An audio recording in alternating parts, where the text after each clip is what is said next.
Sarado nga ang tema ng ating tindahan for today's video dahil nga meron tayong lalakaring importante. Ngayong araw na ito ay lalakarin nga natin ang pagpaparehistro ng sasakyan ng aking daddy Kes na si Dos.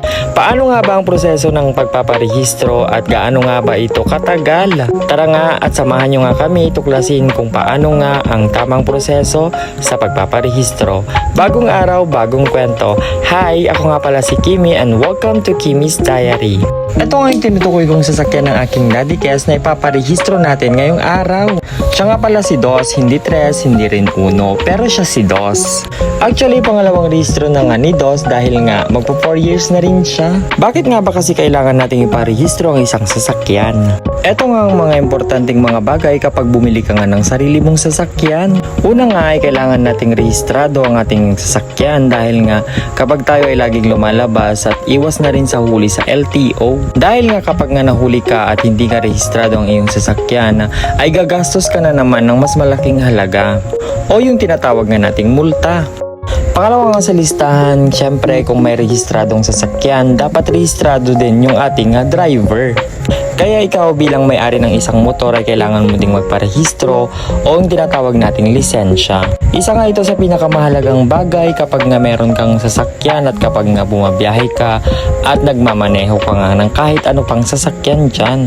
At kapag nga nagkamali ka at hindi mo nga dala-dala o wala kang dalang lisensya ay malaki din talaga ang imumulta mo dito sa Pilipinas. Hindi lang naman dito sa Pilipinas kundi sa lahat o sa saang mang lumalop ng mundo. Pangatlo, yes, yan yung pangatlo. Kailangan natin ng mga safety gear gaya nga ng helmet at kailangan mo ng nakasapatos at may mga supporter ka. Lalo kung isa kang galang estudyante o isa kang galang rider, mas magandang nakasuot tayo ng mga safety gear dahil nga kapag nga wala kang helmet ay huli ka rin ulit. Actually, sa totoo lang ay magastos talaga yung mga ganitong pamamaraan. Pero syempre gumastos ka na rin bumili ng sasakyan mo.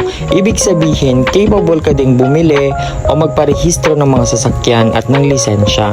Magastos man siya kung iisipin pero para din ito sa inyong kabutihan. Ang pagpaparehistro nga ng sasakyan at pagkakaroon ng lisensya ay isang requirements nga dito sa mundong ginagalawan natin.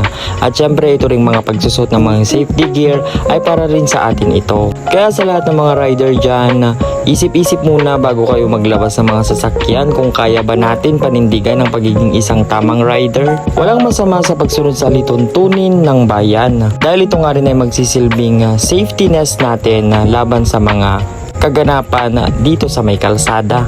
At balik na nga tayo dito sa ating biyahe. Dito na nga kami sa may Ipil Bridge na kung saan nga hindi pa pwedeng madaanan ng mga malalaking sasakyan kundi yung mga magagaang vehicle lang gaya nga ng motor, tricycle at mga kotse. Konting pasadahan na nga lang at nakarating na rin tayo dito sa may LTO sa Isidro. Tanghali na nga dyan at masakit na rin ng tama ng init ng araw. Kaya naman wala na nga kaming sinayang na oras at pagkakataon. Dumiretso na nga kami dito sa may emission center. Dito nga kami nagpa-emission sa may Envirotest sa Emission Testing Center. Dito lang din yan malapit sa may LTO office. Hindi na nga kami pumila dyan dahil nga parang konti lang din yung tao ngayon. Actually nung last time kasi nagpa-emission kami dito ay sobrang dami. Pagkatapos nga ng emission center ay dito na tayo sa may insurance. Yes, kailangan din talaga natin ng insurance para sa sasakyan para kapag sana ilayo ni Lord na magkaroon man ng hindi magandang pangyayari ay meron tayong backup. Yan ang tinatawag ng insurance. Dito nga kami sa may Alpha Insurance nagpunta. Mabilis nga lang yon at aircon din naman yung pwesto nila kaya hindi ka na maiinitan. Pagkatapos nga nun ay tumawid na nga kami dito sa may LTO para sa kanila inspection. Kailangan nga din nilang i-inspect yung mga sasakyan mo kung may mga bagay siyang hindi pwede, side mirror and everything. At okay nga naman yung ating sasakyan. Pagkatapos nga nun ay pumasok na nga kami dito sa may LTO office na kung saan nga dumiretso nga kami sa public assistance desk. Diyan nga ay mabilis lang nakakuha na kami ng number pero nga babalik nga kami dahil nga offline. Hindi nga kami nagagahan kaya nga nagutom nga kami agad dyan. Actually alas 12 na rin siguro yan kasi nga sobrang init na kaya kailangan na rin namin talaga mag-lunch. Dito na nga lang din kami sa Gedli kumain at napakabait nga ng tindera. Naganap nga kami ng ibang mga kainan kanina dyan, kaso nga lang yung pwesto nila ay sobrang init, kaya napunta nga kami dito. Dito nga ay may malaking puno ng akasya, kaya malamig yung simoy ng hangin at may enjoy mo ang kumain. Pinilisan na nga rin namin kumain dyan para naman makabalik na kami agad sa LTO at baka tapos na yung papel namin. Kaso pagbalik nga namin ay offline pa rin. Actually mabilis lang naman talaga ang proseso ng pagpaparehistro, kaso nga lang ang problema dyan yung offline, kaya natatagalan. Siguro mag-aalas 3 o mga nasa around 2:30 na yan nung natawag nga si Daddy Kes ko. At nung pagkatapos nga bayaran ng aking Daddy Kes ang kanyang rehistro ay perfect na, isa na namang achievement para sa araw na ito. Dahil medyo hapon na nga rin dyan ay hindi na rin talaga matutuloy ang Robinson namin, so sad naman si Kimi. Pero okay lang yan, mag-ice latte na lang ako sa Alicia. Yan lamang for today, salamat!